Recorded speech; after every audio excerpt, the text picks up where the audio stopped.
So let's get to the point where you do decide to come out. Yeah. You're age 25, and you've had a huge number of injuries, so your career is stalled anyway. Yeah. Really. Yeah. It wasn't going well at Leeds. Yeah. There's just one thing I want to put to you, and I wonder if this was in your mind.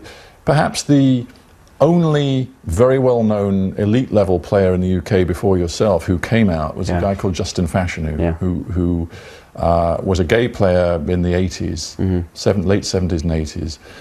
He had a terrible time when it became known he was gay. He didn't so much publicly come out, but it became known. And his very famous manager, coach at Nottingham Forest, Brian Clough, ridiculed him and humiliated him in public. And his career was never the same again. Yeah. You took the decision not just to come out, but to announce your retirement at the same time. Was it because you were mindful of the history of someone like Justin Fashanu? I mean, that was part of it, but more so it was putting myself back in an environment that was extremely homophobic. Like, I thought there's no way that now that I'm out to put myself back into that environment. Like, you have to be crazy to do that. Or at least that's what I felt. You cannot be an active gay player. I thought when I came out that I was done with football, and that's why again I went back to school. But it wasn't until after the reaction that I received from thousands and thousands of letters, and just heard from so many people, that I realized, like, you know, I gotta at least like go back and train with the Galaxy and just see what that would be like. So yeah, it was, you know, a combination of his story and not having any role models to look up to that have done it, and the amount of things I heard in the locker room. It was like, you know, the combo of all those things that made me think it wasn't possible. Right. I mean, the law of averages and also anecdotal evidence suggests that there are quite a number of gay professional footballers. Yeah. You are the one who had the courage to come out a couple of years ago. But when you did, and since you did, have others approached you and talked to you about their situation? Yeah, everyone asks me that question, and it's always like, I don't have a great answer for you. I've heard from, you know, NFL players, NBA players, a number of athletes, you know, that are closeted or are dealing with this kind of stuff. But I haven't heard from one footballer. Not one? Not one. Which is just absolutely reminds me of the atmosphere. Yeah, it's extraordinary, because the PFA chief, the head of the Professional Players Union in England, Gordon Taylor, has said that, you know, there are players he knows who are gay, who've discussed with him the fact that they still feel they cannot come out. I mean, what is your message to those players, having done it and having decided to quit, but then put your foot back into the professional football waters and found it okay, and now having a successful second career in LA? I mean, just for me, I can just talk about my experience and how much support I've had, and again, then being able to like enjoy work and going to the training ground every day and enjoying, you know, traveling with my teammates, you know, stuff that I couldn't do before when I was so closeted and so afraid to like show who I was. So, you know, I think just my experience is the message, you know, but it's interesting, because you said at the time of quitting, you said, you know, what I don't want to be is the sort of token gay footballer, and you said, I do not want to be the guy who after a game is asked the stupid questions about what's it like in the locker room and other guys happy to shower with you and all that stuff. And you said, I don't want that. I didn't want that, you know. Again, that's another reason why I wanted to retire. But I realized how much of a coward I would be.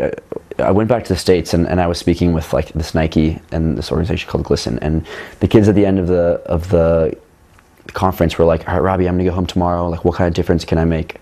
I'm part of my GSA, which is like Gay Straight Alliance in high school, and they like, you know, run their organizations. Like, what kind of stuff can I be doing? And I was supposed to go there helping these kids, and I realized, like, I mean, any of these kids would just like love to have the platform that I have. All I have to do is go back on a soccer field.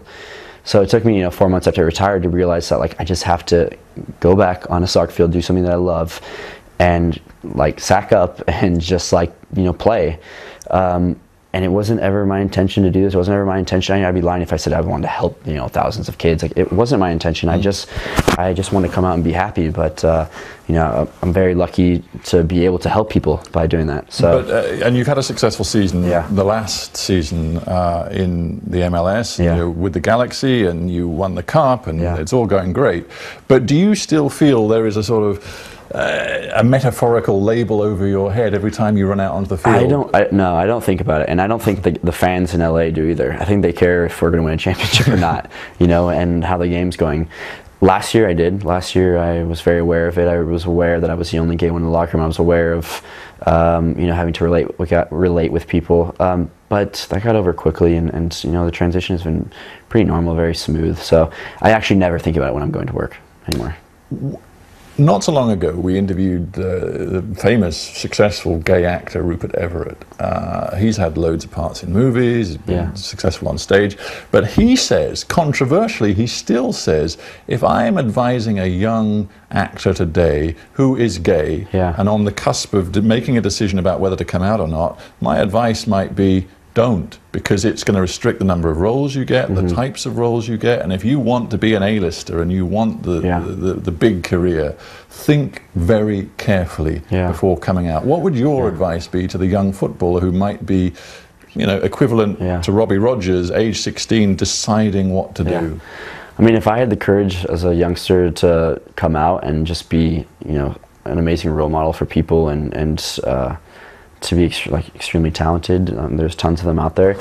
I mean, I would love for that opportunity now, just because I would see what kind of difference I was making and just being really myself and enjoying, every obstacle as it came and enjoying the moment. It would be interesting to go back in time now and see if I would have the same opportunities. But if you're a good footballer in today's age, I think that you're a good footballer and that people won't care. And you say that despite the fact that there is evidence at the top of football, institutional sort of evidence, that the game hasn't changed that much. I'm thinking, for example, of FIFA, who've decided to give the World Cup in 2022 to Qatar, which is a country where homosexuality is still a crime. Yeah, I understand that it actually makes me really mad. I don't understand a lot of stuff that FIFA does. But, I play for the LA Galaxy. I'm an openly gay man, and, I might get back to the national team, and people have been very accepting to me, so I can only speak from my experiences. I know that there's high levels of FIFA that are almost thoughtless in their decision making, but the only change is going to come, or change is only going to come if players decide to just be themselves and play. So I mean, you're being very generous when you say it's just thoughtless. You could argue, if you listen to Sepp Blatter, for example, when he was asked about this issue of Qatar and the criminalization of homosexuality, he said, well, you know what, if you're a gay fan thinking of going to Qatar, maybe best just refrain from any sexual activity with a chuckle. I mean, is that just thoughtless, or is that symptomatic of an attitude problem? Yeah, it's definitely an attitude problem, and I know people have asked him not to run again, and I think that it's a little bit insane that someone like that is in charge of such a huge organization. But I think FIFA has a lot of problems with racism, sexism. The Women's World Cup is going to be on artificial turf. Can you ever imagine them doing that to the men? Never in a million years. Homophobia, obviously, and but then where do you decide to sort of suck it up and not to engage and not to try to change attitudes? For example, you know better than I that in the average football ground in England, you hear chants which are disgustingly homophobic, aimed at players from the opposition whom they don't like. Whether the guy, it's irrelevant, the sexuality of the player, it's just a way to wind people up. It was pure homophobia. Should the police be patrolling there and prosecuting people for that sort of thing? I think FIFA needs to have rules across the board about any kind of discrimination. That needs to be an obvious one. To go back to your initial point, I think FIFA has so much power to do, so much good, but it really comes down to me being present. Me going to a World Cup where, maybe it's in Russia or somewhere where I would be in trouble for being gay. But if I'm present and active and honest about who I am, I've learned from my experience that being open with people and being honest with people changes their minds so quickly. And of course, there's going to be tons of people that are going to hate me. And there's a fine balance between boycotting or being an activist. And I choose to be an activist. I choose to be there and be playing and to be a light on the field for other gay people in the crowd that are closeted, and I would risk that just because I know that it makes a bigger difference. I mean, you've raised an interesting point because, as you know, World Cup 2018 is in Russia. We all know what Vladimir Putin's stance is on homosexuality, and you, given your form right now, stand a fighting chance of being in the US national team by then. How would you feel about playing in Russia? Yeah, that's a good question. People ask me about the Olympics, and first off, it's crazy that these countries are hosting. It should be changed if there's time. it should have not been allowed to them. It's probably not, but it's not going to. So the question for Robbie Rogers is: are you prepared to go there to Russia or to Qatar? So for the Olympics, I would have gone to the Olympics. I would have been an out athlete. I would have worn a symbol. I would have been like overly LGBT active, and because there are a number of people that live in those countries that are just, I mean, it's so sad for them. They're beaten, they're stoned, they're persecuted for being just who they are, for being gay, for how they were created. So I would go to those countries and be myself and be active, because I think, again, that's the only way to change things. By not going, it's still going to go on. So by not going, you're brushing it under the rug, and that's it. You know, so I would be there. I would 100% be there, and I would encourage others to be there and be active. Unless, of course, we can start the dialogue now to move it. But that's not going to happen. Final thought. Yeah. You have been blessed with a great athletic talent.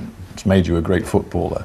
Given all of the travails and difficulties and challenges you've had in your sporting life, do you ever wish that your talent had lain elsewhere, that you'd been blessed with a different sort of talent, where being gay might have been a much easier proposition? I've said to my mom a number of times, and my friends, like, it's weird, God gave me this talent, but I don't think he gave me this mind to be a footballer.